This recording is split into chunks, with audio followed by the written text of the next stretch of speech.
মালিক, তুমি আমাদের রক্ষাকারী, তুমি আমাদের রিজিক দাতা। যারা এই বাংলাদেশের জনগণ 17 বছর অপেক্ষা করেছিল, আমাদের অধিকার ছিনিয়ে নিয়েছে, ডাকাতির মাধ্যমে ভাইদেরকে হত্যা করেছে।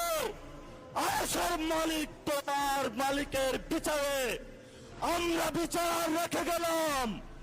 তুমি তাদের দৃষ্টান্তমূলক শাস্তি বাংলার মাটিতে জনগণের সামনে করবে। আমরা আজকে তোমার মসজিদের সামনে বিচার রেখে গেলাম। বাংলাদেশের মানুষ হতাশ হবেন না। লা তাহজান, ইন্নাল্লাহা মানা। আল্লাহ আমাদের সাথে আছেন। শক্তিমান, ভয় নাই, জয় করব।